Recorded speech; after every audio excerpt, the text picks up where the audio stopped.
મને જીવનમાં બધા જ શબ્દો ગમે, ખાલી એક શબ્દ સિવાય, ડેથ. ડેથ એ એવો શબ્દ છે યાર, જે યારું તમારી અંદરની લાગણીઓને અસ્તવ્યસ્ત અને ભ્રષ્ટ કરી નાખે છે. કેમ ખબર છે? મેં જ્યારે અનુભવ્યું છે કે જે માણસ તમારી જોડે આટલા બધા ટાઈમથી હોય, તમારા બધા ઇમોશન, તમારી બધી જ વસ્તુથી જાણકાર હોય અને તમે પણ એના માટે મરવા તૈયાર હોય, એ પણ તમારા માટે મરવા તૈયાર હોય, અને જ્યારે એ માણસ આ દુનિયામાં ના રહે અને જ્યારે એની ડેડ બોડીને આપણે આ પંચતત્વોમાં વિલીન કરી નાખીએ છીએ અને પાછા જ્યારે ઘરે આવીએ છીએ ને, ત્યારે તમારું અને મારું બધાનું હૃદય એના ઉપર જ હંમેશા ટકેલું હોય છે, એને જ વિચારતું હોય છે, એના જ વિચારોમાં આપણે એને શોધી રહ્યા હોઈએ છીએ યાર.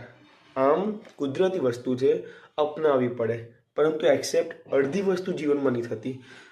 ભલે હું આટલો બધો સ્પિરિચ્યુઅલ અને હું ફિલોસોફી પણ વાંચું છું, મને પણ મારા જીવનમાં જે માણસ છે એવું જ થાય કે હું જતો રહું એમના પહેલાં, કારણ કે એ ગયા તો બહુ મોટી કમી જીવનમાં થશે. પરંતુ આ તો ઈશ્વરીય સંસાર ચાલે છે, આપણા કીધે થોડી બધું ચાલે. એમને જ્યારે જરૂર પડી માણસની તો લઈ લેશે, એમને જ્યારે જરૂર પડી માણસની તો આપણી સાથે કોઈ નવા માણસને જોડી દેશે. એમનું ગણિત ખતરનાક છે, આપણે એમના ગણિત પ્રમાણે ચાલવું પડે. સાચી વાત કે નહીં?